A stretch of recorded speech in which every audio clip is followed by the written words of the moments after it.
Welcome to episode 11 of Ask Anthony. Again, we're met with some interesting technical difficulties going live on Facebook. We'll get it right soon enough. How are you all out there in Facebook land? I'm Anthony Peluso, founder of Wealth for Life and Australian property expert.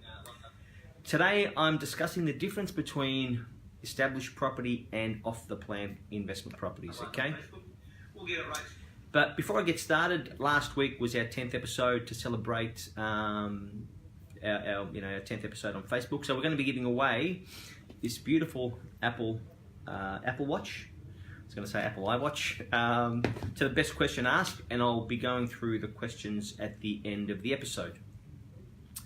So without further ado, off the plan or established property, and off the plan, definition of off the plan is property that is yet to be built. So when a purchaser is looking to purchase property, the property is yet to exist. Okay, so that's something that people look at a set of floor plans and they make a decision on a purchase based more or less on a set of floor plans because the property is not established. There's nothing really to physically go touch and feel.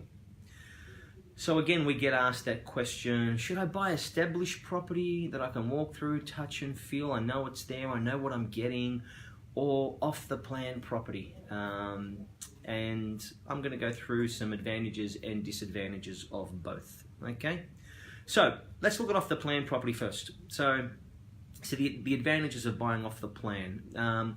For people that don't have a substantial deposit or a full deposit, let's say, usually when you're buying off the plan, you can secure a piece of real estate or a property, with a very small deposit. Okay, so it can be as little as $5,000, 5%, and usually no more than 10%. So it then allows you to handle your finances over the period between when you sign the contract to when the property's completed and you're actually applying for finance. Okay.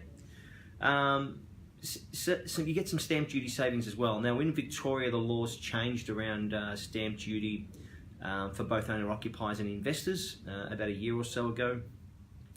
So a lot of the advantages you were getting with regards to a savings of stamp duty no longer exist for off the plan, unless you're buying let's say a house and land project where you've got two separate contracts. Okay. So you've got a contract for sale for the piece of land, and then usually you have like a building contract for the construction. So obviously you're only paying stamp duty on the portion of the land because that's the only thing that exists at the time that you sign contracts. Okay, so your stamp duty for a purchase such as that will be a lot less than buying an established property of similar nature. When you're buying off the plan, because the property's new, you get higher depreciation rates. So you get a lot more tax write-off against your taxable income. So for those of you that require, say, an injection of cash or tax credit coming back come tax time, there's certainly some major advantages of buying property off the plan. So you get to flow a lot of that money that you're currently, giving to the ATO, the government. You get to legally flow it back to yourself as a tax deduction. You don't get any maintenance issues with brand new property. Okay, so that's a huge advantage. I've got a lot of established property myself, and I can tell you from my experience the maintenance issues can be quite cumbersome at times. But when you're buying off the plan brand new property, you usually get structural warranty on the building, whether that be a house, townhouse, apartments, and most of the items in there will be covered under warranty, like a lot of your white goods, and any damage done to the property is usually handled by the tenant. So if you've done your homework and you understand your builders and where you're buying from, you really shouldn't be you shouldn't have any maintenance issues on an off the plan brand new property, and that's a huge advantage. So time is a very important factor. So when you're buying off the plan, you're buying time. You can secure a really good piece of real estate, put down a small deposit, and usually the property can take anywhere, depending on what you're buying, 6 months to 2 years to be completed, sometimes longer, right? So you use time to your advantage. And what do I mean by that? Well, you can secure the property with a small deposit. If you need to clean up some finances and your financial position, you've got time to do that. So then by the time you apply for finance, which is just before the property's completed, you enhance or you enhance your position with regards to getting finance. Now that could also be a disadvantage. So if you're not good with money or money management, you can actually dig a bit of a hole for yourself as well. But work with a company like us, and we'll make sure that you take the right level of responsibility with regards to your finances, so that when it comes to getting finance for the property, you're in the best position to do so. So use time to your advantage, not to your disadvantage. When you're buying off the plan, you can be picky. So you can pick and choose what it is that you want to purchase, be it a 2-bedroom townhouse or apartment. Now I'm just going to, for a lot of people, when we talk off the plan, they usually just consider that to be apartments, right? That's not the case. You can buy townhouses that are off the plan. You can buy house and land packages. Again, they're technically off the plan. So it's not just apartments or units, right? So you can be a little bit picky. You have a choice of properties to actually choose from. You can choose the particular aspect. If you want something at the front with some street views, if you want something that's a little bit more quiet and secluded around the back, higher up, if you want some particular aspects or views, you've got a few choices to choose from when you're buying off the plan. So there are some advantages to that. Here's some of the disadvantages when you're buying off the plan. You don't get to touch and feel what you're buying. Okay, so most people that you'll buy from, then usually be developers. They'll have a display suite of sorts, and that's why their marketing is quite clever, because it needs to basically demonstrate to you what this property would actually look like and feel like once completed. So they've got to get their marketing right, but you don't get to touch and feel what you're buying. Okay, and whilst you can go have a look at some of the specifications and the materials that will go into the apartment, and if you're lucky, most developers have a display suite depending on the size of the project, and that'll give you some indication of what you're getting. But generally speaking, you're making a decision based on a set of floor plans, specifications, and artist's impressions, which have a lot of disclaimers against them, right? Their artist's impression and the look and feel may change and so forth. You don't get any guarantees when you're buying off the plan, right? So, and by that I mean, I don't know any developer that says it's going to be finished in 12 months, and it's finished in 12 months, okay? So take that into account. The project, in most cases, will go over. Now, depending on your situation, that may not be a bad thing, okay? You think about it. You're putting down a minimal deposit. The property that you've purchased, if you've purchased correctly and taken other factors into account, will continue to appreciate, right? In the time that you signed contracts and the time that you've actually settled. So you can use the delay and time to your advantage, but it can be frustrating for someone who who wants to move into the property, as an example, that you don't have a fixed time or guaranteed time of when it's going to be completed. So people can look at that as a disadvantage. If they want to pull equity out and go again, you can't do that until you settle on the property. There's sunset clauses which you need to take into consideration as well.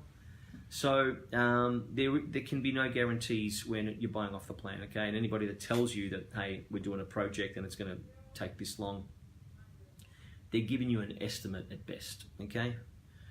Then you've got to be really careful with regards to the people that you're working with, developers and builders. You can get some questionable builders out there.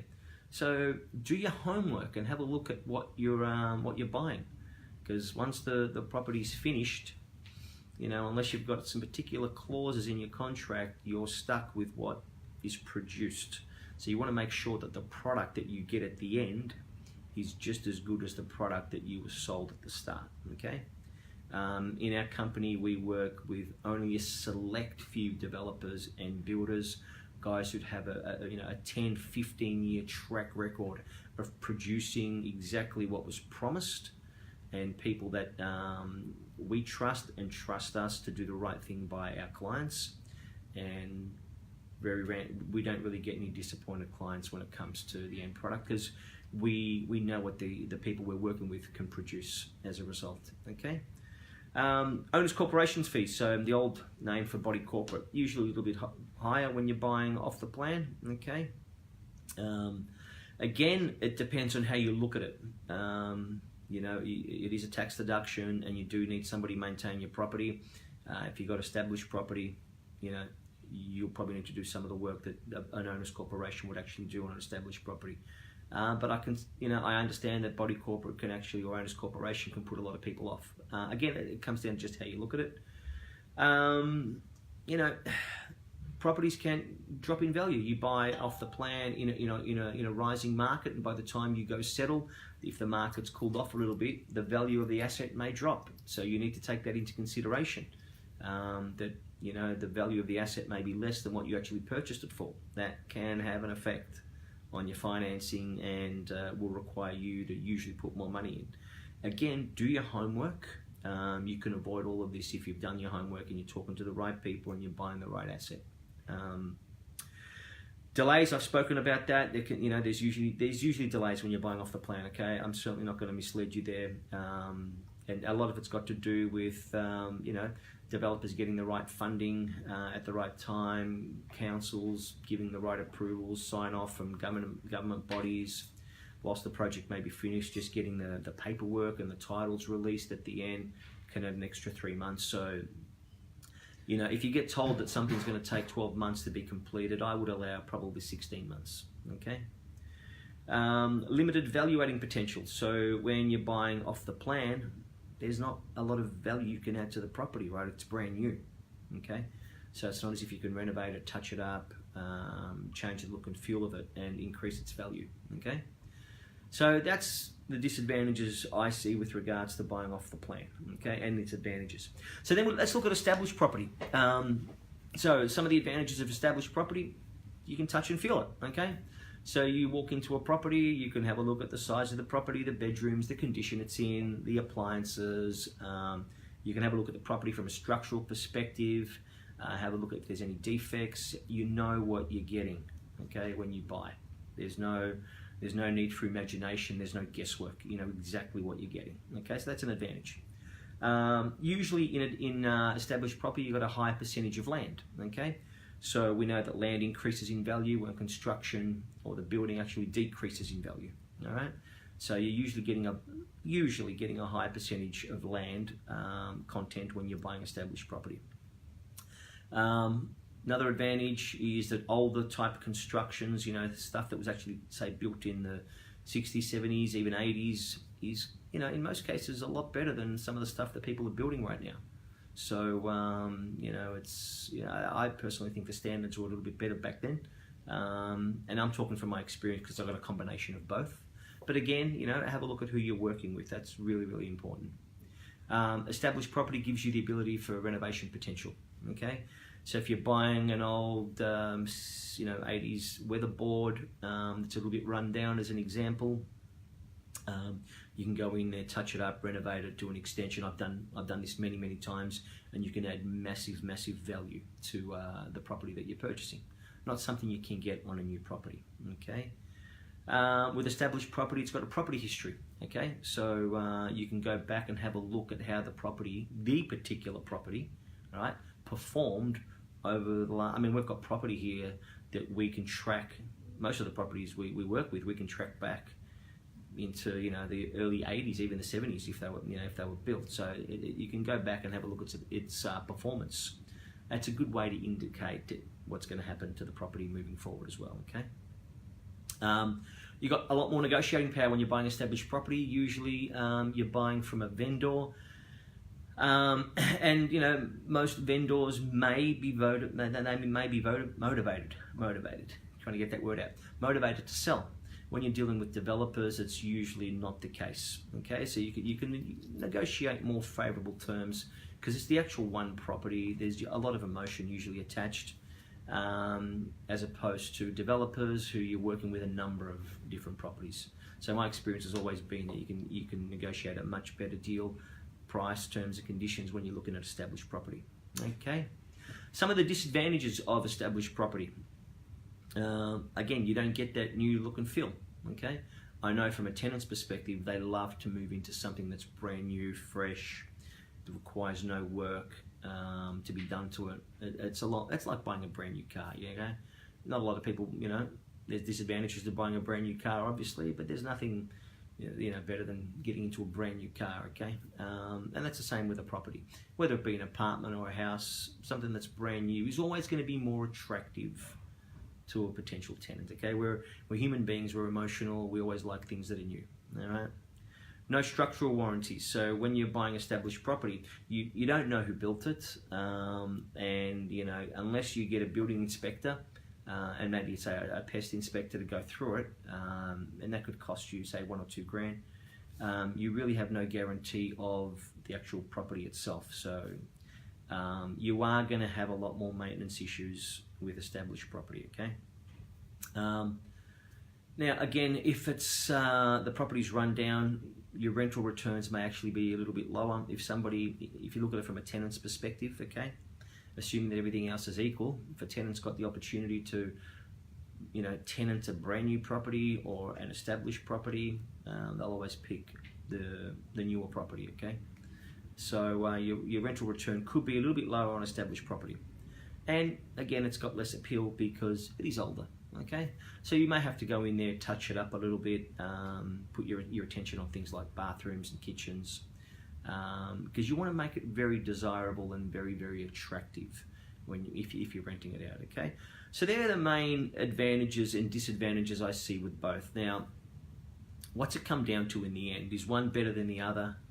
Again, as I've said all along, I can only talk by my own experience, okay? I've got lots of established property and I've bought lots of off-the-plan property, and both have done very, very well for me, okay? Because its performance is based on other things other than whether they're off the plan or whether they're established, okay? I'm answering questions that, the viewers have asked. Should I look at established property or should I look at off the plan property? That criteria alone won't determine the performance of the property, okay? There's other factors that you need to take into account in my experience, okay? What works for one may not necessarily work for another, okay? If you have a small deposit, as an example, somebody comes in, has a small deposit, they can't buy established property. And they're like, okay, Anthony, I'm going to need 2 years to save up the rest of the deposit, get my finances in order. So an off-the-plan purchase may make more sense. Their alternative is they continue to be a spectator. So what's it cost you to not get into the property market? All right. If you need to organize your finances, it's one of the reasons a lot of people choose off the plan as an investor is they may have a small deposit and need a little bit of time to organize their finances, okay? So use time to your advantage, not a disadvantage, okay? But again, my experience, both work very, very, very well. I've got off the plan property within a 5 kilometer, let's say Port Melbourne, right? That's done very, very well. And it'll continue to do very, very well, say, compared to an area established property in a bad location, 50, 60 Ks out. So there's a lot more to take into consideration than whether just I'm buying off the plan or whether I'm buying established property. You need to beware, and you need to look, and you need to ask the right questions when it comes to doing both, okay? And if you're sensible about it, you do your research and your homework, you'll make the right decision, right? And you'll make a decision that you're going to do quite well with regards to capital growth, appreciation of the asset, and very good cash flow. You'll keep your tenants happy, you'll get the right tax deductions, and more importantly, it'll be a part of your long-term wealth creation plan. All right, so if you've got any questions with regards to that, I did say it's different for each person. Come in and talk to us, because again, the first question I'm always going to ask you is, what is it that you're looking to achieve? Because what works for one will not necessarily work for another. All right. So hopefully I've answered your questions with regards to established property versus off the plan property. Both are good if you know what you're doing. All right. Now let's go back and have a look at who was the successful winner of this Apple Watch. Man, their marketing is amazing. Love the way they package this stuff. So we had 3 questions that I'm going to answer that weren't answered last week, which I'll go through. Question I got was, what does it take for me to retire early but be better off financially? In 10 years' time, I'm 50 as we speak. Retirement for me is 15 years away. Again, that is a very good question, and it depends on the individual. There's three things I look for when answering a question like that. I mean, one, I've got to have a look at your personal situation, okay? If you look at it, it's time is probably the most important thing, okay? So to an investor that's got more time, right? Your money doesn't have to work as hard. Now, I can't believe I'm saying that because I'm always for get your money to work as hard as possible, right? But if you're a guy that has 10 years to retire or wants to retire in 10 years' time and you haven't started, depending on what type of income or what kind of passive income you want in retirement, you may be restricted. So three things have to change. Number one, you may have to increase the time frame that you want to retire. If 10 years is a must, then you need to make sure that you can get the growth, let's say, and the rental yield from property at probably a hell of a lot more than 7-8%. Now, that's where you really need to be careful, because then you try and get property to perform in a way that's not sustainable over a long period of time. So just be careful about doing that. If you're going to keep your growth rate around that 7%, 8%, and you still must be out in 10 years' time, you then need to increase the number of transactions you do over that 10-year period. Okay, so one of the three have to move: the growth rate of the asset, the number of transactions you do, or the time frame over which you do it in. Okay, and you got to be flexible on one of those three. So for the gentleman that asked that question, I think it was Tom, come in and have a chat to us, because I've got to really sit down and have a look at your own personal situation, your income, your borrowing capacity, and then an exit strategy as well. Because at the end of the day, you know, if you're looking to build wealth, you know, we want to get you to a point, if income stops coming in, let's say from work, we want to get you to a point where you're debt free. Okay, nobody wants to have debt forever. You need debt to get started and play the game, but at the end of the game, you want to be debt free. All right, so come in and have a chat to us, and I can go through your situation in more detail. The second question: who is best to approach to finance an investment property, and what sort of upfront deposit percentage to start up? Come and talk to us. We can get you finance for your investment property. Okay. What sort of deposit is required? Again, it depends on what you're buying. It depends on your own personal situation. But generally speaking, you will need anywhere from a 5% deposit to a 20% deposit. Now, again, depending on what you're buying and who the vendor is across the table, all that's negotiable. But generally speaking, you're looking at a 5% to a 20% deposit. So let's assume you're buying a $500,000 property. A 10% deposit, or 20% deposit would be $100,000 there. 10% deposit, $50,000, 5%, $25,000, right? And then make sure you include your purchase costs on top of that. And it's always on top of that. So things like stamp duty, government duty that we pay our government, conveyancing fees, and just your adjustments at settlement. Okay, so take that into account as well. All right, but come in and have a chat to us, and we can look at a bigger picture for you and have a look at what it is you're looking to achieve. Okay, and that leads me to the winner. What we deem to be the best question that was asked, and I think it's Dessa asked the question: how do single mothers purchase a property? What is the criteria for getting into the market? Dessa, that's a very good question. We've worked with a lot of single mothers. We have one in particular who I'm going to. I think I'm twisting her arm later today to actually come onto a Facebook live stream with me, who's just done incredibly well. And I think started on an income of $80,000 a year, who's just done extraordinarily well. So I'm going to get her to tell you her story. But again, don't look at it as a disadvantage in any way, not that I'm sure you are, in the fact that you're a single mother. If you've got a good income, you've got good equity or deposit, we can sit down with you and get you started. All right, so Dessa, my advice would be come in, have a chat to us. Again, we want to ask the question, what is it you're looking to achieve? And then we work backwards from there to your existing situation, and we look at what we need to do in between. All right. So Dessa, thank you very, very much. You're the proud winner of this Apple Watch. I must be one of the few people that actually don't have one of these. So amazing marketing. So come on in. Dessa will be in contact with you to come in and pick this up. And we are running our Christmas campaign. Again, Cherie, you'll have to brief me on this. Here's the flyer. All right, we'll get this out to you guys I think you can go to our Facebook page and find out a little bit more detail about that. But come in and have a chat to us between now and the end of the year. And you, again, could be in the running for a free Apple Watch, HomePod, or iPad Mini before Christmas. I know these make amazing gifts. My kids love this stuff, especially under the tree at Christmas time.